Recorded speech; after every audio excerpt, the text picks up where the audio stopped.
paraglider flies over the top of the pyramids and catches a glimpse of some rather unusual carvings and things of that nature, right? Check this out. As you're flying over there, look at the amount of stuff that is at the very top of the pyramids, which is very strange. And if you're looking in, there's also some things which look like hieroglyphs and all sorts of just weird words, right? And this got me thinking. I've been diving around the internet for ages trying to find a high definition photo of the top, and I found some, right, from a Ukrainian photographer called Alexander Ladanivsky, right? And where this paraglider flew over, he flew over from this top corner across. It's the same rock in the image that I showed you here, and he flew over here, and this is what we are seeing, right? And I analysed this with Grok and ChatGPT to try and figure out what is going on up here. And I'm going to go around with you guys now and just kind of look at what we can see. And there's all sorts of weird carvings here. It's almost like graffiti, and there's some strange, which looks like hieroglyphic carvings. Now, analysing this with Grok and other AI software, it's basically saying that a lot of this stuff is literally just graffiti. It's travellers which have climbed to the top, and during the early 1800s to modern day, there was people that climbed up the top and had tea parties, drinking parties, and sunbathed at the top there and just carved all sorts of silly things. And there's no actual legitimate hieroglyphs on the top of the pyramids. Everything legitimate is buried deep inside, even in chambers that we still haven't really accessed or even locked, right? Now, as we're going around, you can analyse this and just see if you can pick out anything incredibly strange. But there's graffiti of where people have tried to draw their own hieroglyphs. There's like a drill hole here where obviously the blocks have been moved, and there's all sorts of imprints from things being moved and kind of damaged over time, which is very strange. And there's not much here, man, and I'll leave the images down below for you guys to also read through the analysing of what the AI gave me as well, mate. Hella interesting.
New images from THRLL Atlas just got released, mate, and they are absolutely beautiful, bruv. Check this out. I'm going to give credit where credit's due, because this is going to blow NASA out of the water, mate, right? So this was captured by Diego San Arajo, I probably butchered his name, and processed by spacetracker.com using a 20-minute built-up frame and 4,000 deep zoom extraction. And the result is shocking, mate. Look at this stuff, bruv, right? Absolutely incredible. And this is just completely blown all of my close-up expectations out of the water. Look at the detail here. It's almost cross-shaped in nature for the people on that sort of spiritual side, if you say, mate. If I do say so myself, you know, Merc bars and things of that nature, if you will. Incredible, right? Plasma-like star-shaped core. Instead of a nucleus plus tail, the new images reveal a certain energy bloom, extremely bright and perfectly symmetric, impossible for a standard comet, right? Look at it, mate. Just, oh. But I don't want to be that guy, but we're kind of getting biblical up in here a little bit, right? Looks, I don't even have to say what that looks like, right? So, the 20-minute stacked frames indicate rapid spin or precession, smearing the tail into a uniform glowing halo. So it does have these jet-like structures poking out here, as you can see, which is kind of like its cross formation, right? Symbology, things of that nature, it all matters, right? But what could possibly be happening is, as well, you know, on a grounded level, this could be spinning very fast, outgassing at ridiculous speeds, and these jets are just kind of blasting out because the amount of material which is being ejected from this comet probably is what this is explaining and showing us here. So, but again, on a more, spiritual level, symbology matters. 3i Atlas is close enough that its coma and energetic activity are rising sharply, producing intense luminosity spikes, is what we're seeing on here, mate. The jet activity is quite high, tail direction clarity about 15%, rotation, precession effect about 100%, interstellar object behavior, this is explaining about 100% of this strange anomalous behavior, and the shock factor is 100%, mate. There you go. This is what we're talking about, especially when taxpayers are paying money to an organization that should be delivering this level, if not better, right? NASA, never a straight.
Aliens have been living at Earth for many years, and this is the footage that proves it.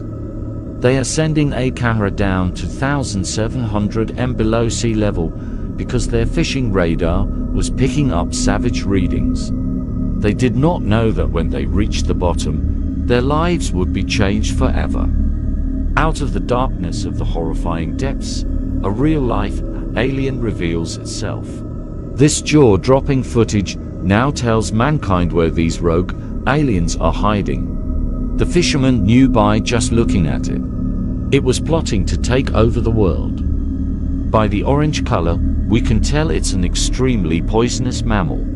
The fisherman mysteriously missed supper that night. The tentacled alien followed the boat home and is thought to be living amongst humans on land. Orange eyes equals alien.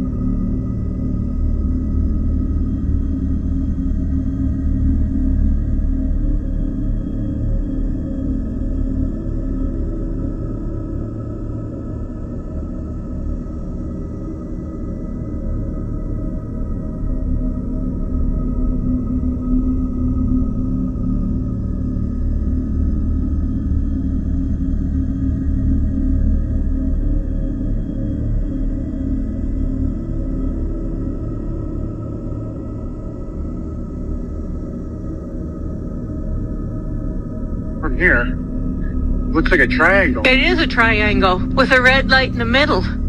Wow. Wow. It is.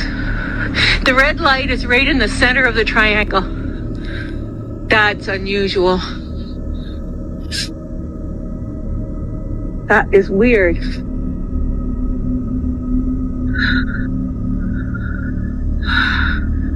Now this is where you need to zoom in. There's something right beside us. There's stuff moving in the bushes beside us. That is amazing. It didn't have a tail, that's what I noticed. No.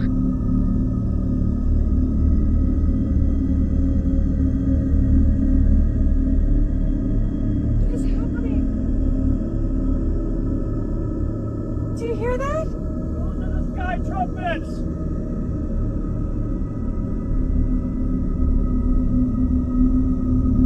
Bro, what the hell is that? Jesus, what is that Close sound? the door, get inside! Bro, I'm going inside. I'm done with this. That's not normal. Oh my god.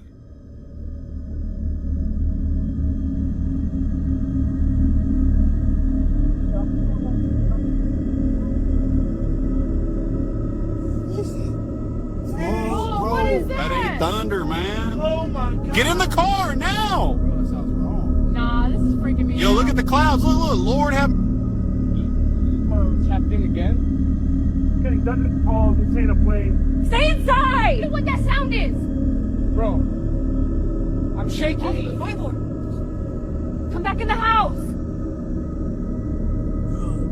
The cops are here. This is crazy. Do you hear that? It ain't coming from ground level. Look up. Yo, what is that?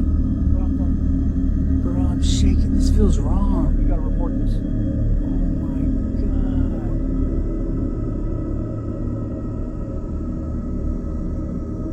This is awesome.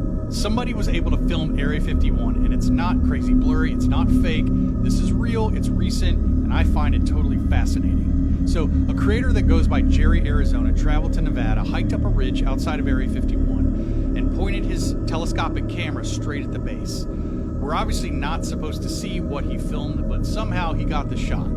There's a bunch of footage, but check some of this out. Here you can see some radar, and there's one of those F-16s. Wow, it's super cool to see one of the Groom Lake F-16s up close like this. I think we might have a camo dude. It looks white. Yeah, that's definitely a white pickup. It just came from the gate. Let's see where this truck is going.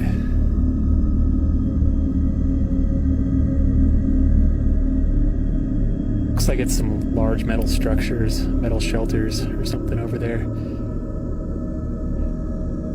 One lone Janet flight sat on the tarmac. I settled in for the night and watched it take off. So even though he didn't seem to capture an alien piloting a flying saucer, he did capture some super interesting stuff. And seeing the Janet Airlines was really cool. I personally found watching this footage completely fascinating. He does have a few parts, so definitely go to his profile, come back and let me know what you think of it.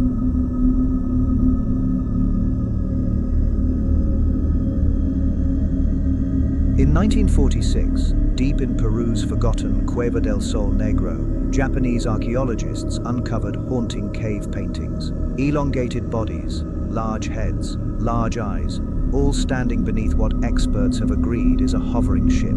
2 decades later, in 1965, nearly identical figures were found in Nepal's Whispering Peaks Grotto. The same beings, the same vessel. Then in 1978, Australia's Dreamtime Chasm. Each site thousands of miles apart, each showing the same otherworldly encounter. Coincidence? Or a record of visitors humanity has long forgotten?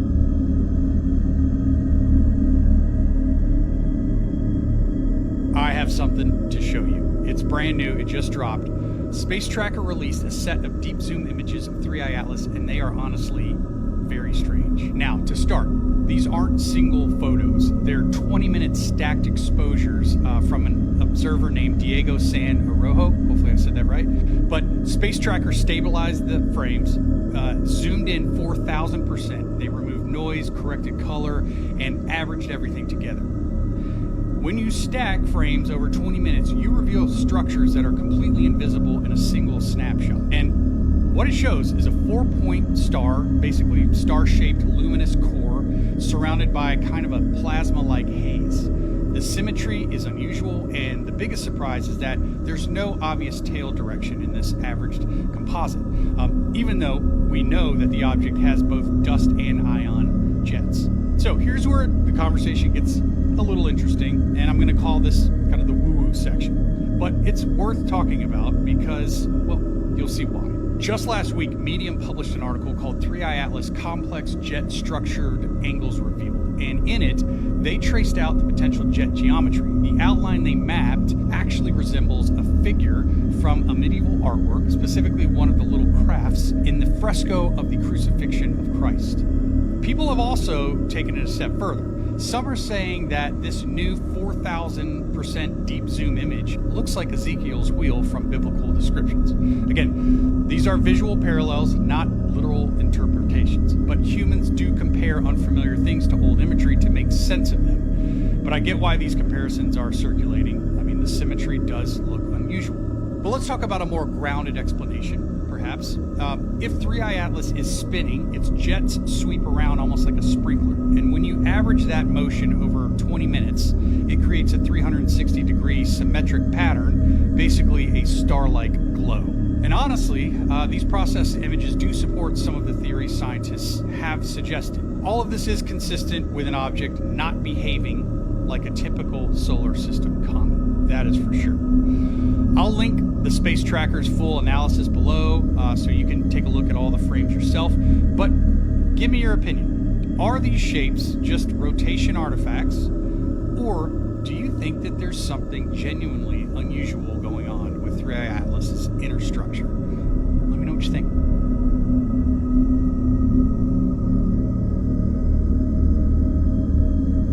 The Bob Lazar thing, I wanted to know, first of all, I want to be around him and see if I could smell bullshit. Did you? Okay. No, I didn't, man. That was what's weird about it. Not only did I not smell bullshit, I went over all of his interviews. He hasn't done a lot, but he's done enough. And he's done them over the course of 30 plus years. And it's alarming how consistent his story is. Which is really weird when you think about, you're talking about back engineering alien crafts and working on a top secret government test site that's carved into the side of a mountain and to camouflage it from satellites. Such a wacky story. But the guy really did work at Los Alamos Labs. He really is a propulsions expert. He really is a scientist. Did he really work on back engineering UFOs? I don't know. But the way he described their motion is exactly like what's been observed by some of these pilots that have these videos that they've captured.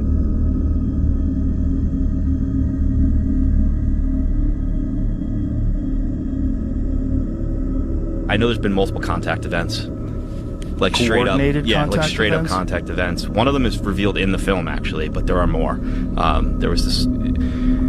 Several of the people in my film talk about an event that happened at Halleman Air Force Base where two non-human crafts approached the base, one landed, beings walked out and interacted with Air Force officials and CIA officials. And a couple people go on the record talking about that in the film.